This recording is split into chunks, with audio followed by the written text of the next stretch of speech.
Newsfirst Newsline with Faraz Shaukat Ali.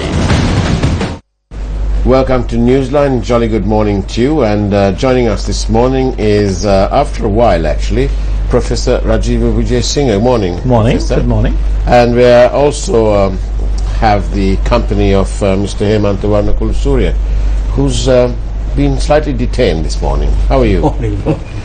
And of course, we have Bandula Jayasekara, former diplomat, senior journalist. Morning. You're in white today. Yes, white.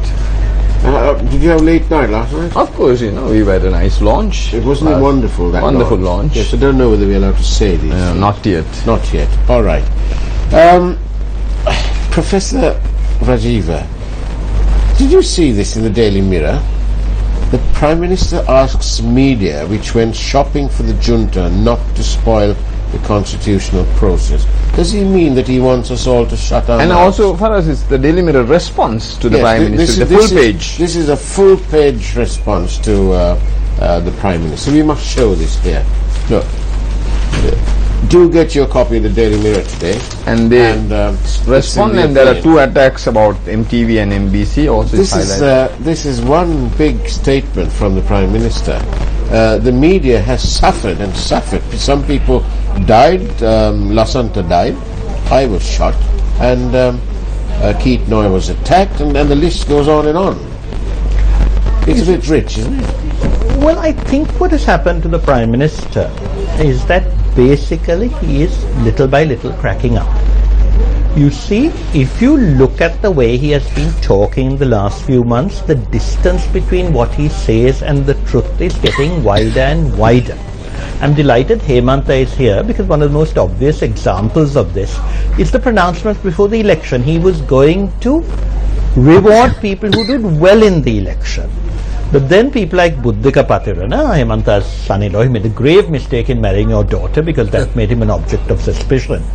Vasanta Sennaika, Vasanta Alivihara, Anjan Ramanaka, all treated like dirt. And who is promoted? Not people who did well.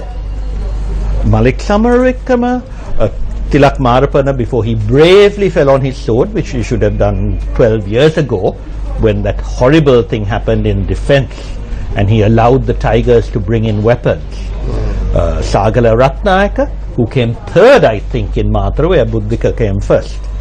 Then he promised to investigate the central bank bond scam. Nothing has happened. I mean, 5 months have passed.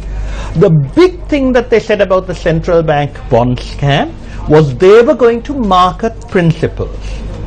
Therefore, no private placements. My good friend Eran Wickramaratne, who I still think is one of the best people in the government, except that he's not in the cabinet, man of great integrity, had a view that you could not have private placements. That is what he said justified taking everything at auction. But even Eran agreed, and Harsha also agreed, which is why Harsha is also being cold-shouldered, that giving things at auction when you advertise 1 million and giving 10 million was absolutely wrong, and when you give it to your son-in-law it's even worse. Now what happened 3 weeks ago? This is not highlighted. I'm ashamed of you, Faraz, that you're not highlighting. I've been trying, but we've got...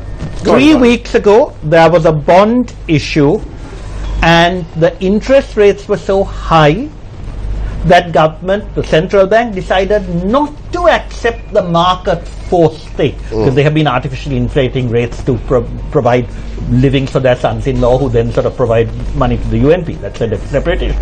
But what happened? Because they didn't have any money, they then went for private placements. They tried to crucify Nivad Kabral, saying he gave money to his sister. Rubbish. There was not a word about Nivad Kabral's integrity. You could say that Nivad worked in terms of what the government wanted. So what you're saying is that this is a... I'm still glad a change happened last year because I still have faith in President Maithripala Sirisena. No one has ever accused him of dishonesty. But although the government by 2014 had reached a level where I think a change was necessary, this lot have actually reached a level of corruption and lack of transparency that the last government took 6 years to achieve. Take this latest thing about Ravi Karnak says a Belgian investor has come in. There's an excellent article by Dr. Vijayawardena of the former Central Bank, who said when they got offers, and they always get offers by shady people, he said they explained to these people you had to do a due diligence search. This time round, Ravi has apparently said if anyone thinks my friends are dishonest, let them go to the courts. Someone in the bank has said that it is the duty of the remitting bank from abroad to justify, and the local bank here has no responsibility if the remitting bank does this. This is rubbish. It's the bank that takes the money that has to do the search. Here we are getting some money, and this man may be a totally honest Belgian. Maybe they are sending chocolates instead of Swiss chocolates. But what has actually happened to this government? But Dr. Vijayawardena says they must be desperate to resort to measures like this.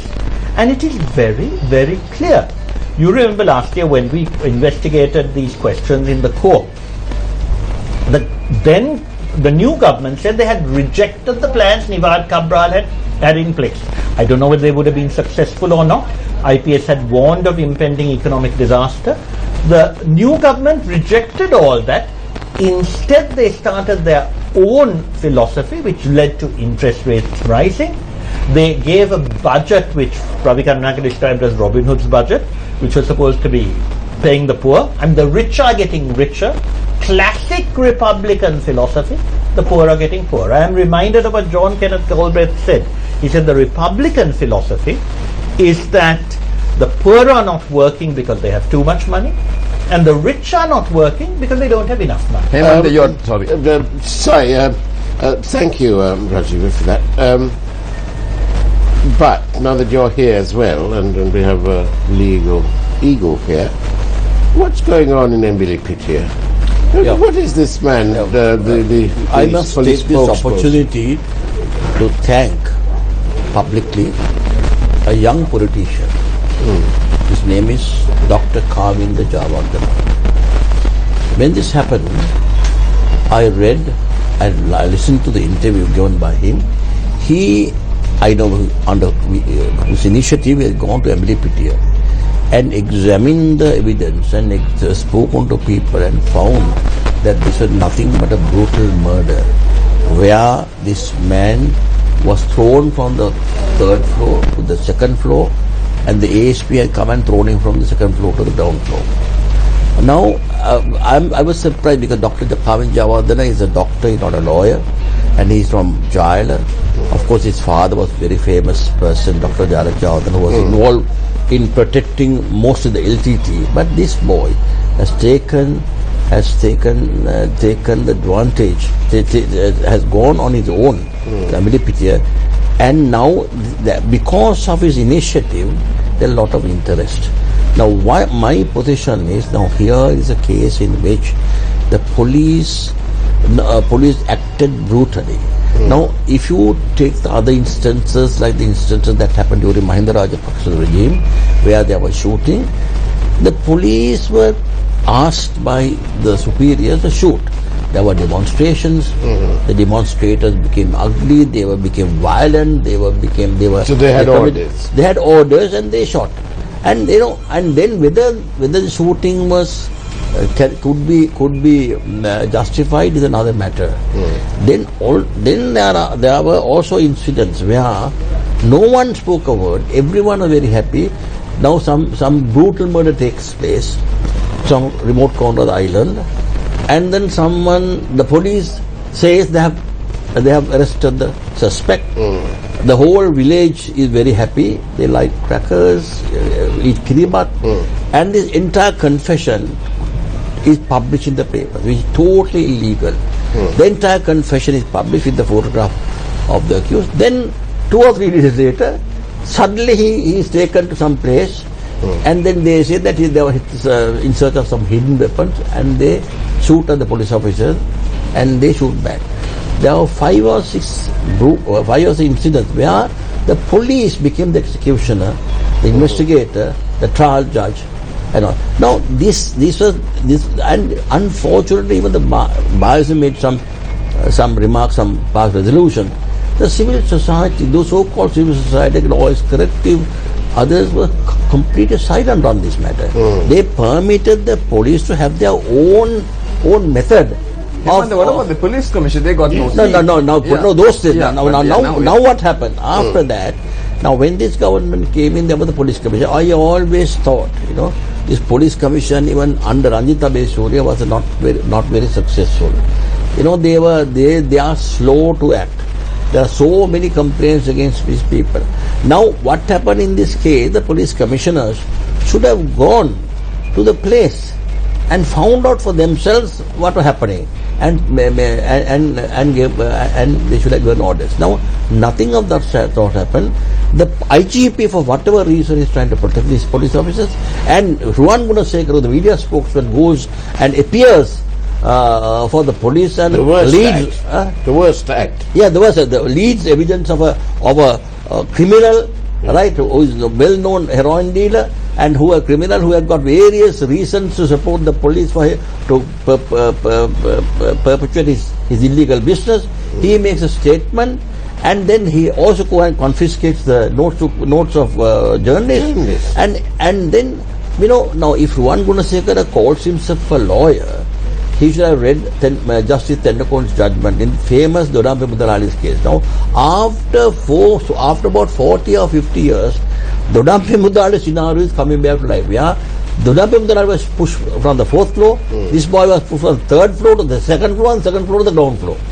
Now, police. This Dodampe Mudalali ghost must be hovering around. And then what happened for us? This man, after that, there was not even those barricades, for a proper investigation. Nothing happened. They left it like that. They tried to justify what happened. They said this fellow jumped, and I saw a very feeble attempt by a minister to defend that, which is very, very wrong. Now, this is what I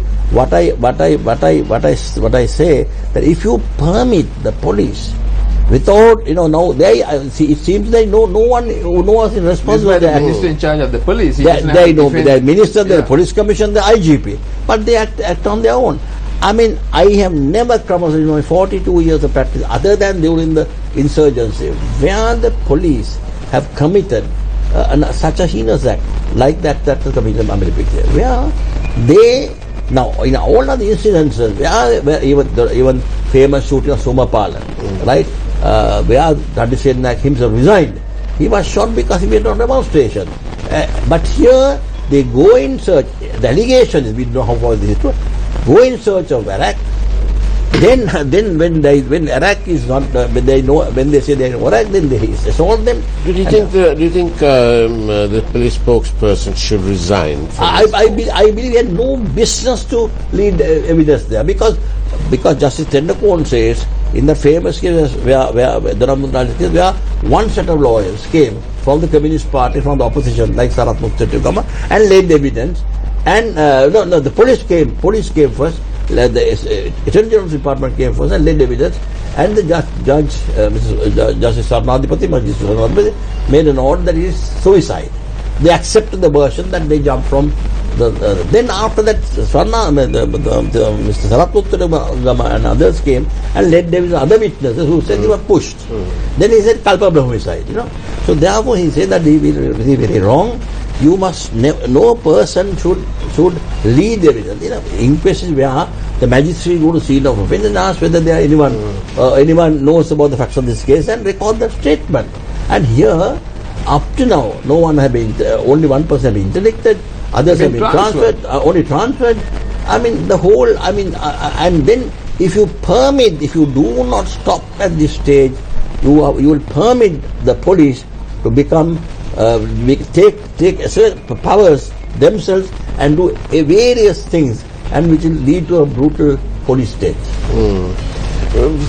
But this is all reflective of the leadership, isn't it? We have Prime Minister Wickremesinghe who's having a go at the media when it is undoubtedly the media who helped him, propelled him into this minority position that he now has. Without the power of the media, he would not be where he is today.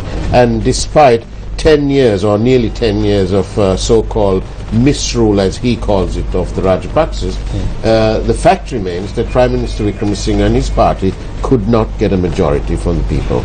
That's the bottom line. And he needed the help of the president. And now he's having a go at the media, the very people who have helped them do. But you can't blame Prime Minister Wickremesinghe alone. All the politicians, they have to look into this. You can't. He's the Minister of Defence. He's not the Minister of Defence, but maybe the police comes under him. He does. The police comes not under him directly. It comes under Sagararatnake, who comes under him. Yeah. You have to remember the hierarchy. I believe one of the reasons why Mahinda Rajapaksa did not make statements like that, but he only read the Sinhala papers, he never read the English papers. And I think Mr. Wickremesinghe is very sensitive to what appears in the press. He is very sensitive and he reads them, and he feels that there is no way. If you write something, So, that but his the media is all against him, which is not He so. was at the Literary Awards. Rajiv giving the award. He took part in the World Literary I don't Festival. suppose he'll take much notice. No, of those that are important because things it's, that keep his wife happy. Yeah. So he must go for such matters. On this note, we'll time to take a short commercial break. Stay tuned. Newsfirst Newsline with Faraz Shaukat Ali. Welcome back to Newsline. I wanted to ask you, Professor Rajiva, what can the public do? Now, the Prime Minister's promised various investigations. Let's take the central bank bond matter, for example. Nothing's happened. The President asked him, or warned him of the dangers of hanging on to Arjuna Mahendran, but it appears that Mr. Wickremesinghe has given Mr. Mahendran even more leeway, and he's even more exposed now. It's almost like there's some sort of washing machine going on here. Well, what can the public do? How can they get the Prime Minister to take action or to deliver on his promises? You see, I do think that after the election was held, the UNP got a majority. As Hemanta said, they did not get a clear majority. And as a result, I think they should be allowed to do what they can. They are failing more quickly than one had thought humanly possible, but then perhaps they don't have a human response to what people suffer. But isn't it a bit rich when the President asks for approval of monies to do the roads up in his area, Polonnaruwa, which had been neglected under the Rajapaksa years? Isn't it a bit rich for the Ministry of Finance to virtually provide a sort of lecture Yes. to the President on the need for transparency and so on, when in fact in the awarded Outer Circular Highway project, none of these things appeared to have been done. It was an unsolicited bid. You're absolutely right. I am astonished that the media, and I say the media hasn't been tough enough, because apart from you and MTV, very few people highlighted the sheer questionability of the deals they did and the lies they had told. They claimed, for instance, that there was a 90% kickback. Then they cut it down by cutting down the road. Then they claimed they'd saved money, but instead of the money coming back, they then used that money for an unsolicited bid at the rate of 7.5 billion per kilometer, which was like 5 times what anyone else had paid. Then they awarded the same company, of course the road was different, an unsolicited bid at a much higher rate. No one questioned these. Absolute lack of financial transparency. But why only blame the Prime Minister? You have the President who's head of state, so he has more powers than the Prime You have Minister. to remember that the problem for the President, and I feel a bit sorry for him, is that at that time he was dependent on the UNP because the people in Parliament at the time who had a majority were not willing to recognize that he'd won the election. So that when they talked of a no confidence motion against the Prime Minister, which they should have put forward, they were also insisting that one of their number become Prime Minister, which would have been very unfair on the President. He couldn't have worked with someone who had opposed him. I told Vasudeva Naik, and later of course Vasudeva always tells me 6 months afterwards, you were right. I said, Vasu, you can't do this to the President. He must have a Prime Minister of his choice. If you have a vote of no confidence on the Prime Minister, who was then engaging in these deals that seem very corrupt, then you must tell the president, appoint anyone else you like and we'll support him for 1 year.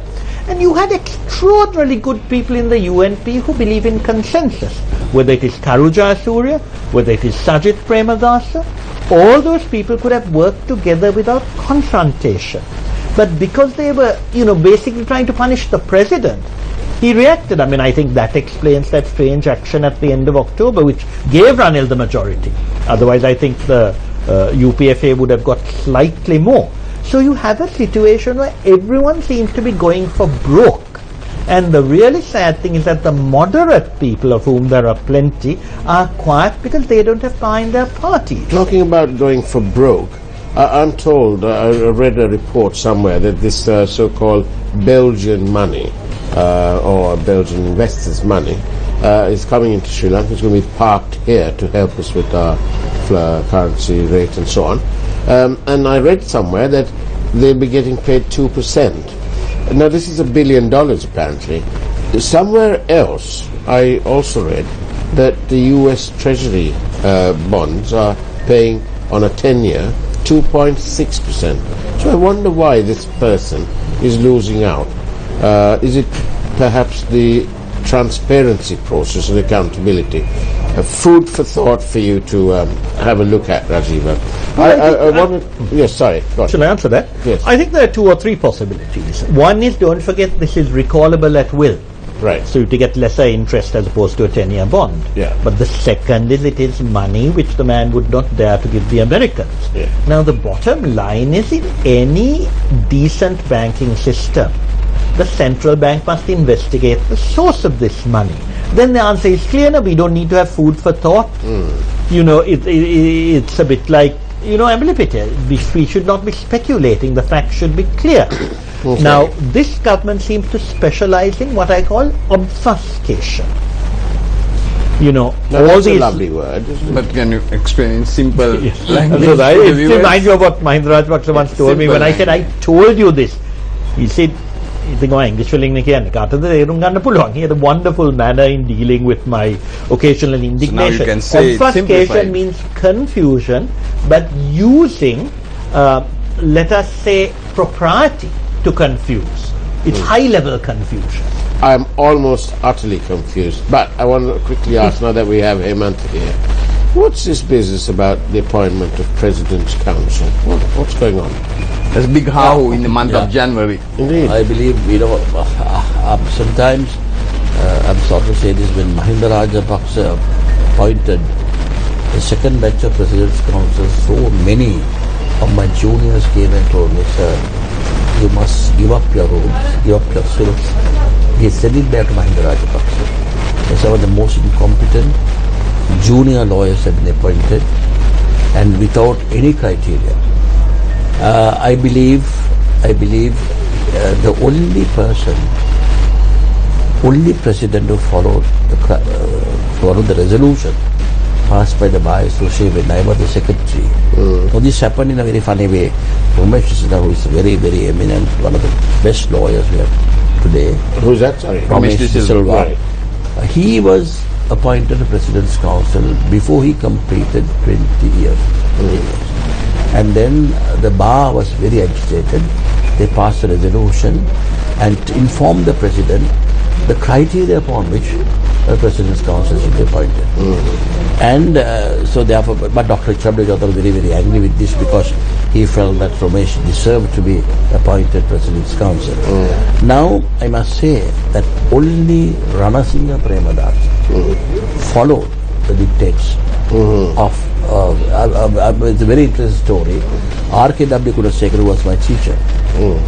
When I completed 21 years, when Premadasa one day telephoned me and told me, I have not seen your application. I said, for what? What application? No, I have not seen your application to become President's Council. I said, no one told me. No, I'm too junior. No, you have passed 20 years. So your resolution said 20 years, right? Then I said, sir, before I become President's Council, there is my teacher, R.K.W. Kunasekar, one of the great human beings, one of the great lawyers. And Then he said, that's right, so you ask him to apply, go today, now itself, tomorrow morning you will go there and get his application. So next day early morning I went, and RKW, to cut a story short, he said, no Hemanta, cannot apply. The reason for that was, now see what a great man RKW was. Our resolution says you must be 20 years in active practice. RKW Gunasekara was a lecturer, was at law college, and before that at university. So he was not in active practice. So he interpreted the resolution. No one ever thought, and said it was improper to make an application. Then I will tell you another story about another junior lawyer, who is now a very powerful person in the government. Can we apply to become President's Counsel, and I think Chief Justice Paradharan was so angry that he thought that he could become President's Counsel and want to issue a rule, remove him from the bar. So I mean that was the standard that was there today. Everyone today, I mean, Mr. Mahendra Rajapaksa, I'm very sorry to say, after he made the first appointment, he's a lawyer. And then he gave in to various quarters, and every Tom, Dick, and Harry was there. Some people were competent, but they are not competent 20 years. So are you going to hand over your silk back? I should have done that, but I thought it's too late for that now. You might as well enjoy your retirement. Very quickly, I've got about a minute. I've been wondering, Rajiv, we saw you very often, but now we haven't. So what have you been doing? Why have you been so quiet? Well, I'm actually doing some work on a part-time basis in education, but I think more importantly, I did a lot of writing after my enforced retirement from Parliament. The last time I came, I think Bandula very kindly asked me about the first book that Godage and Brothers published, which is about reform, rights and good governance, even more necessary. These have just come out. This one was launched at the British Council last week. It's my original subject, literature, poets and their visions. It's a overview of great English poets and their poetry. But I think this is perhaps the most important. This is really the new book. The others are a collection of articles. It is about the Rajapaksa years. It's called Triumph and Disaster. I hope to launch it in a few weeks. This is essential because this really says what a great achievement Mahinda Rajapaksa did in winning the war. The enmity against him, the efforts to undermine him, all those people who are now trying to dance on his grave failed to realize what he contributed to this country, and it was a tremendous effort. I mean, as you know, I have been critical of what happened afterwards, but it should never be forgotten that against tremendous odds, when several countries that are killing people wholesale, claiming they're fighting terrorists, tried to stop it from destroying a ruthlessly nasty terrorist movement. And I think this country must never forget that we have been relieved of that terrorism and relieved by an army that fought more fairly than any other in the world that has done this. And this book makes it clear, and it shows the odds against which he had to struggle. And will this book be at the Jaffna Literary Festival later on this month? Well, I suspect, except in the second year when I actually introduced it to Sri Lankan writing, and probably not persona grata at the literary festivals, till you have to remember that Geoffrey Dobbs' great pal is Ranil. And, he has made him the patron of literature, though I'm not sure that he reads literature. Has taken over from you.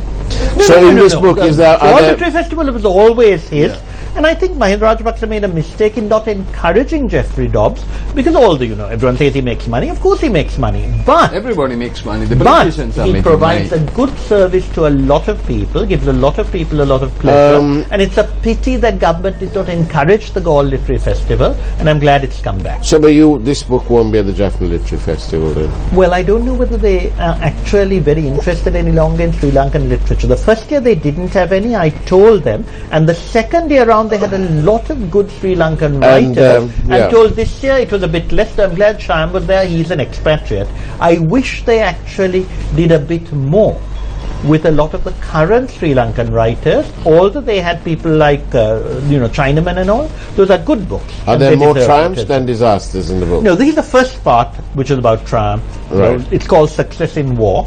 The second part, which will come out later on this year, it's being serialized on a scale. Today. On a scale. No, is there more triumph or disaster? No, this is triumph. Yeah. The next one is about failure in reconciliation, where although, as I said, the government achieved a lot, especially in the first 3 years between 2010 and 2013. In the last couple of years, it's lost its way. And I think that explains the tremendous anger of the minorities, which should have been avoided. I think given Mahinda Rajapaksa's achievement, it is a great pity that he did not build on the foundation. Final question before we go. You can both answer it. What are the odds? Who's Emma going to be aligned with for these forthcoming elections? Is he going to join the SLFP, put all his weight behind the SLFP, or is there a possibility that he's going to join Ranil Wickremesinghe? What do you think? Very quickly. I can't see Mahinda Rajapaksa joining Ranil Wickremesinghe. But he's his protector. Carry on. Well, but certainly I think the onus is on the president, because as I said, I think the president made the right decision in giving him nomination last year. And I think had the UPFA done better, I don't think he should have appointed him Prime Minister, because they wouldn't have a majority and you need a consensus candidate. But I think he made a big mistake in, his intervention in August, which really ruined the prestige. We're running out of time. I think the intention would be best if the president were able to win back the trust of Mahinda Rajapaksa, which rather sadly he lost. And if Mahinda Rajapaksa restrained those extremists in his party who are unfairly critical of the president. I believe Mahinda Rajapaksa will remain in the SLFP. Gotabaya Rajapaksa will lead the opposition with the basis of Mahinda Rajapaksa. Thank you very much, gentlemen, for your thoughts and your presence on Newsline, and thank you, Bandula.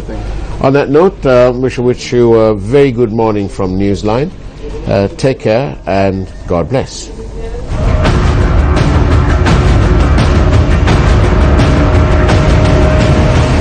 Newsfirst Newsline with Faraz Shaukat Ali.